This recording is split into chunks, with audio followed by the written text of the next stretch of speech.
ബഹുമാന്യരായ സഹോദരങ്ങളെ, സത്യവിശ്വാസികളെ, അല്ലാഹു സുബ്ഹാനഹു വ തആലയുടെ മതനിയമങ്ങൾ പാലിച്ചുകൊണ്ട് അത് പഠിച്ചുകൊണ്ട് അല്ലാഹുവിൻ്റെ തൃപ്തിയും പൊരുത്തവും നേടിയെടുക്കുന്ന സ്വാലിഹീങ്ങളിൽ ഉൾപ്പെടാനുള്ള അധ്വാനം നമ്മളിൽ ഉണ്ടാവണം. പടച്ചറബ് നമ്മുടെ സൽക്കർമ്മങ്ങൾ സ്വീകരിക്കുമാറാകട്ടെ. മനുഷ്യൻ സമൂഹത്തിൽ ഇറങ്ങി ജീവിക്കുമ്പോൾ അവൻ ജനങ്ങൾക്ക് ഉപകാരിയായി മാറേണ്ടതുണ്ട്. മനുഷ്യരുടെ കൂട്ടത്തിലെ ഏറ്റവും നല്ല മനുഷ്യനെ ചൂണ്ടിക്കാണിക്കുന്നത് ജനങ്ങൾക്ക് ഉപകാരമുള്ളവനാണ് നല്ല മനുഷ്യൻ. ഖൈറുൻ നാസി അൻഫഉഹും ലിന്നാസ്. മനുഷ്യരുടെ കൂട്ടത്തിലെ ഏറ്റവും നല്ലയാൾ, ഏറ്റവും കൂടുതൽ ജനോപകാര പ്രവർത്തനങ്ങൾ ചെയ്യുന്നവനാണ്. അതിൽ എല്ലാം നന്മകളെയും ഉൾക്കൊള്ളിച്ചുകൊണ്ടൊരു വാക്കാണത്. മനുഷ്യൻ പരസ്പരം സഹായം ആവശ്യമുള്ളവനാണ്. നമുക്ക് പലരുടെയും സഹായം ആവശ്യമുണ്ട്. അതുപോലെ നമ്മുടെ സഹായം പലതും ജനങ്ങൾക്ക് അങ്ങോട്ടും ഇങ്ങോട്ടും ആവശ്യമുണ്ട്. അതുകൊണ്ടാണ് ഖുർആൻ പറഞ്ഞത്, വഹ്സിനു, നിങ്ങൾ ജനങ്ങൾക്ക് നന്മ ചെയ്യുക, ഇന്നല്ലാഹ യുഹിബ്ബുൽ മുഹ്സിനീൻ. സുഹൃതം ചെയ്യുന്ന, നന്മ ചെയ്യുന്നവരെ അല്ലാഹു ഇഷ്ടപ്പെടുന്നു. മൂസാ നബി അലൈഹിസ്സലാം മദിയൻ എന്ന് പറയുന്ന പ്രദേശത്തേക്ക് എത്തിയപ്പോൾ ആ പ്രദേശത്ത് വെള്ളത്തിനു വേണ്ടി കാത്തു നിൽക്കുന്ന രണ്ട് പെൺകുട്ടികളെ കണ്ടു. അവിടെയുള്ളവരെല്ലാം വെള്ളം ശേഖരിച്ചു പോകുന്നുണ്ട്. ഈ രണ്ട് സഹോദരിമാരെ തഴയപ്പെട്ടതുപോലെ മൂസാ നബിക്ക് ഫീൽ ചെയ്തു. അവരോട് കാര്യങ്ങൾ ചോദിച്ചു, എന്താണ് ഈ കുട്ടികൾക്ക് വെള്ളം കൊടുക്കാത്തത്? ഇവരോട് ചോദിച്ചു, നിങ്ങൾ എന്താണ് ഇങ്ങനെ മാറി നിൽക്കുന്നത്? അപ്പോൾ അവര് പറഞ്ഞു, ഞങ്ങളെ വീട്ടിലൊരു അബൂന ശൈഖുൻ കബീർ, വാപ്പ വയസ്സായ ആളാണ്. വാപ്പ വന്ന് ഇവിടെ നിൽക്കുകയാണെങ്കിൽ ഇപ്പൊ വെള്ളമൊക്കെ കിട്ടി കൊണ്ടുപോകാൻ പറ്റുമായിരുന്നു. പക്ഷെ വരാൻ ആളില്ല വീട്ടിൽ നിന്ന്. ഞങ്ങൾ രണ്ട് പെൺകുട്ടികളാണ് വീട്ടിൽ നിന്ന് വന്നത്. മൂസാ നബി അങ്ങോട്ട് കയറി ചെന്ന് അവരെ വേഗത്തിൽ അവിടുന്ന് ഒഴിവാക്കി കൊടുക്കാൻ വേണ്ടി വെള്ളം കോരി കൊടുത്ത് ഒഴിച്ച് അവരെ അവിടുന്ന് ഒഴിവാക്കി വിടുന്ന രംഗം ഖുർആന്റെ ഇടയിൽ ചരിത്രത്തിൽ പറയുന്നുണ്ട്. അപ്പൊ അവിടെ ഒരു സാഹചര്യത്തിൽ ഞാനൊരു മനുഷ്യൻ, എന്റെ എന്ത് സഹായമാണ് അവിടെ ആവശ്യമെങ്കിൽ അത് കണ്ടറിഞ്ഞ് ചെയ്യാൻ അന്നൊരു മനസ്സ് കാണിച്ചിട്ടുണ്ട് എന്നാണ് അവിടെ സൂചിപ്പിക്കുന്നത്.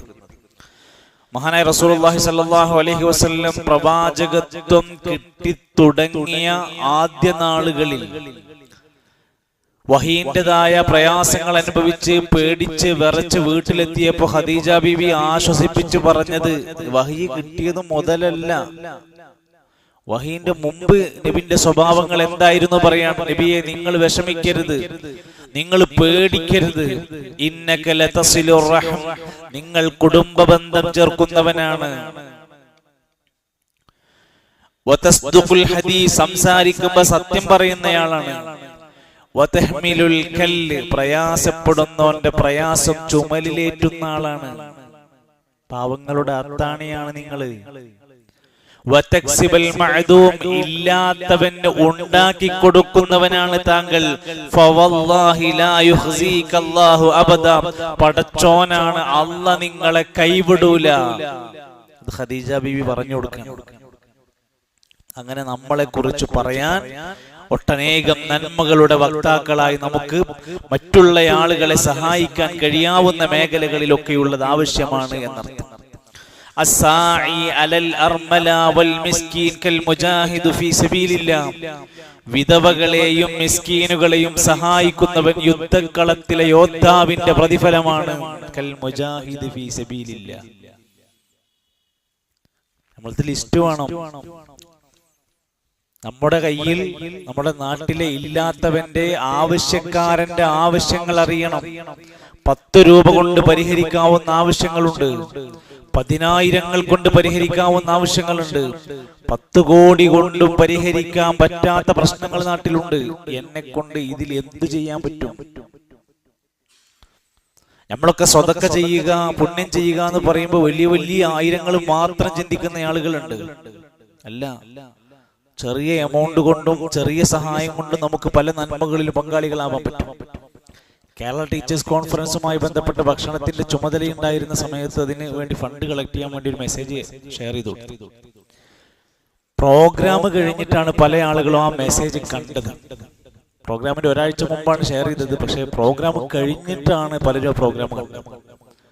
അപ്പൊ നമ്മൾ വിചാരിച്ചു ഇനി ഒരിക്കലും ആരും സഹായിക്കില്ല, ആരും ഇനിയിപ്പോ പരിപാടി കഴിഞ്ഞില്ലേ, ഇനി ആരും അതിനെ സഹായിക്കും. 3 വ്യക്തികൾ വിഷമത്തോടെയാണ് അവർ സംസാരിച്ചത്. പരിപാടി കഴിഞ്ഞു, എനിക്കിത് ഇതിലൊന്നും ചെയ്യാൻ കഴിഞ്ഞില്ല, ഞാൻ എന്തെങ്കിലും ചെയ്യട്ടെ, ഇനി പൈസ തന്നാൽ സ്വീകരിക്കോ? അതോ അവരുടെ ആ ഒരു മൈൻഡ് സെറ്റോടുകൂടിയാണ് അവർ കാണുന്നത്.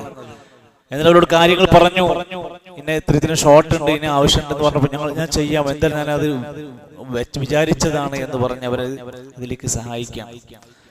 അപ്പൊ നോക്കിങ്ങള്, അപ്പോ ഒരു വേണമെങ്കിൽ ഒഴിവ് പറയാൻ പറ്റും, പരിപാടി കഴിഞ്ഞു എന്ന് പറയാമായിരുന്നു അവർക്ക്. പക്ഷെ അതൊക്കെ എന്നാലും എന്റെ ഒരു വിഹിതം അവിടെ വേണമെന്ന് അവർ ആഗ്രഹിക്കുന്നു എന്ന മനസ്സുള്ള ആ ഒരു സ്വഭാവം ഉണ്ടല്ലോ, അത് വല്ലാത്തൊരു നിലനിർത്തേണ്ടുന്ന നന്മയാണ്.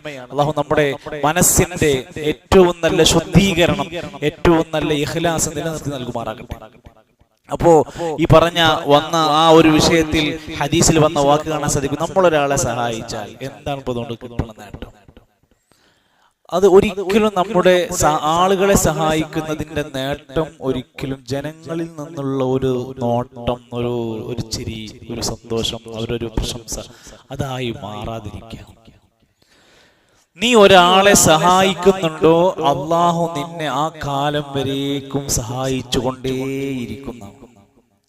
നീ ഒരാളുടെ കുർബത്ത് മാറ്റിക്കൊടുക്കുന്നുണ്ടോ, അള്ളാഹു നിന്റെ പ്രയാസം ദുനിയാവിലും പരലോകത്തിലും മാറ്റിത്തരുന്നു.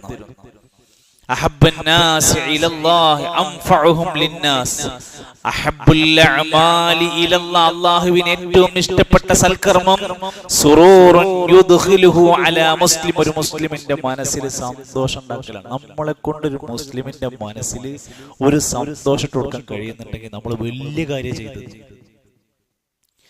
ഔ യക്ഷിഫ് അൻഹു കുർബ, അല്ലെങ്കിൽ ഒരു മുസ്ലിമിന്റെ പ്രയാസം മാറ്റാൻ നിനക്ക് കഴിയുന്നുണ്ടോ? ഔ യഖ്ദി അൻഹു ദൈന, അല്ലെങ്കിൽ അവനെ ബാധിച്ചിരിക്കുന്ന ഒരു കടത്തിൽ നിന്ന് മോചനം കൊടുക്കാൻ നിന്നെ കൊണ്ട് കഴിയുന്നുണ്ടോ? ഔ യുത്രിദു അൻഹു ജൂഅൻ, അല്ലെങ്കിൽ വിശന്ന് വലഞ്ഞ മനുഷ്യന്റെ ഒരു നേരത്തെ വിശപ്പ് മാറ്റാൻ നിന്നെ കൊണ്ട് കഴിയുന്നുണ്ടോ? വലി അൻ അംശിയ മഅഖി ഫീ ഹാജത്തിൻ, മദീന പള്ളിയിൽ 40 ദിവസം ഇഅ്തികാഫിരിക്കുന്നതിനേക്കാൾ എനിക്കിഷ്ടം നാട്ടിലെ ഒരു മനുഷ്യന്റെ പ്രയാസത്തിൽ നീ ഇറങ്ങി പ്രവർത്തിക്കലാണ്. മദീന പള്ളിയിൽ 40 ദിവസം ഇഅ്തികാഫിരിക്കുന്നതിനേക്കാൾ എനിക്കിഷ്ടം ജനങ്ങളിൽ ഒരാളുടെ വിഷമം മാറ്റിക്കൊടുക്കാൻ നീ പുറത്തിറങ്ങി നടക്കലാണ്. എന്നിട്ട് ആധുനികരായ മഹാപണ്ഡിതന്മാർ അവര് പറയണ, ഇന്നത്തെ കാലത്തും നമുക്ക് ചെയ്യാൻ പറ്റുന്ന നന്മകളുണ്ട്. വസ്ത്രമില്ലാത്തവർക്ക് നമുക്ക് വസ്ത്രം കൊടുക്കാം. തെരുവുകളിൽ, വഴിയോരങ്ങളിൽ, അനാഥാലയങ്ങളിൽ ഉടുപ്പില്ലാത്ത ഒരു വസ്ത്രം, പഴയത് കിട്ടിയാൽ ചിലർക്ക് വീട്ടിൽ വരാറുണ്ട്, നിങ്ങൾ ഉപയോഗിച്ചിരുന്ന പഴയ ഡ്രസ്സ് തരാൻ പറ്റുമോ? എന്തിനാ? പണിക്കൊക്കെ പോകുമ്പോഴാലോ, ജോലിക്കൊക്കെ പോകുമ്പോൾ ടാപ്പിംഗ് തൊഴിലാളികൾ, മറ്റു കൃഷിപ്പണികളൊക്കെ ചെയ്യുന്ന ആൾക്കാർ, അവർക്ക് പഴയത് കിട്ടിയാലും വലിയ കാര്യമാണ്. ചിലപ്പോൾ വീട്ടിൽ ചില സ്ത്രീകൾ വരും, അവർ വന്നിട്ട് ഇതേപോലെ വീട്ടിൽ ഉപയോഗിക്കാത്ത എന്തെങ്കിലും ഡ്രസ്സുകളുണ്ടോ, അരി തരുമോ, തേങ്ങ തരുമോ എന്നൊക്കെ ചോദിച്ചിട്ട് പാവപ്പെട്ട അവരുടെ കുടുംബത്തിന്റെ ദയനീയ അവസ്ഥ കൊണ്ടിരിക്കും അങ്ങനെയൊക്കെ ചോദിച്ചു വരുന്നത്. ഒരു വസ്ത്രം കൊടുക്കാൻ ഈ കാലത്ത് നിനക്ക് കഴിഞ്ഞാൽ കാര്യമാണ്. വഴിയാദത്തുൽ മരീദ്, ഒരു രോഗിനെ സന്ദർശിക്കാൻ കഴിഞ്ഞാൽ, വതഅലീമൽ ജാഹിലി, വിവരമില്ലാത്തൊരു മനുഷ്യന് വിവരം, ഒരു വിദ്യാഭ്യാസം കൊടുക്കാൻ നിനക്ക് കഴിഞ്ഞാൽ, ഒരു നല്ല കാര്യത്തിന് നീ ഒരു റെക്കമെൻഡ് പറഞ്ഞാൽ ഒരു വലിയ കാര്യം നടക്കും.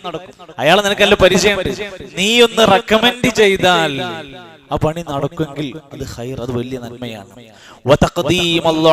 പാപങ്ങളെ മുൻപിലേക്ക് പരിഗണിക്കുക, പ്രായം കൂടിയവരെ പരിഗണിക്കുക, വഴിയറിയാത്ത ഒരാൾക്ക് വഴി ചോദിക്കുമ്പോ ശരിയായ വഴി കാണിച്ചു കൊടുക്കുക, നഷ്ടപ്പെട്ട കുട്ടിയെ തിരിച്ചു കിട്ടി ഇല്ല കേട്ടിട്ടുണ്ടാവുമല്ലോ, അതേപോലെ നഷ്ടപ്പെട്ട കുട്ടികളെ കാണാതെയാകുമ്പോ അവരെ തിരഞ്ഞു പിടിക്കാൻ വ്യഗ്രത കാണിക്കുക. അങ്ങനെ നിനക്ക് ചെയ്യാൻ ഒട്ടനേകം നന്മകളുണ്ട്. നീ മരിച്ചാലും നിനക്ക് തീരാത്ത പുണ്യം ലഭിക്കുന്ന, നിന്നെ കുറിച്ച് ഓർക്കാവുന്ന പുണ്യങ്ങളുമായി നീ ജനങ്ങളുടെ ഇടയിൽ തന്നെ ഇറങ്ങി പ്രവർത്തിച്ച് ഞാനൊന്നുമില്ല, ഞാൻ നിസ്കരിക്കുക, ഞാനിങ്ങനെ ഇങ്ങനെ മതപരമായ ഫിഖിയായ കാര്യങ്ങളൊക്കെ പറയാതെ അങ്ങനെ പോവുക. ഹദീസ് പറഞ്ഞ വാക്കാണേ, ജനങ്ങളിൽ ഇറങ്ങി കൂടിക്കലരുകയും വയുസ്ബിറു, എന്നിട്ട് അവിടെ ഉണ്ടാകുന്ന അപ്പൊ സ്വാഭാവികമായിട്ട് കുറെ പ്രയാസങ്ങൾ ഉണ്ടാവും. വയുസ്ബിറു, എന്നിട്ട് അവൻ അതിൽ ക്ഷമിക്കുകയും ചെയ്യുന്നതാണ് ജനങ്ങളിൽ ഇറങ്ങാതെ ഇരിക്കുന്നവനേക്കാൾ ഉത്തമമായവൻ. നീ എന്താ ഒന്നിനും ഇറങ്ങാത്ത? അതൊക്കെ ഒരുപാട് ചൊറയാണ്. നീ എന്താ അതിലൊന്നും വരാത്ത? അതൊക്കെ ഒരു ബുദ്ധിമുട്ടുള്ള കാര്യം. ആളുകൾക്ക് പലതരം അങ്ങനെയൊക്കെ ഉണ്ടാവും. പക്ഷെ ആ കാര്യങ്ങളെ ക്ഷമയോടെ നേരിടുന്നതാണ് ജനങ്ങളിൽ ഇറങ്ങാതെ ഇരിക്കുന്നവനേക്കാൾ ഉത്തമനായ വ്യക്തി എന്നാണ് ഹബീബുന റസൂലുള്ളാഹി സ്വല്ലല്ലാഹു അലൈഹി വസല്ലം പറഞ്ഞിരിക്കുന്നത്. അള്ളാഹു നമുക്ക് നാഫിയായ ഒരുപാട് അറിവ് പ്രദാനം ചെയ്യുമാറാകട്ടെ.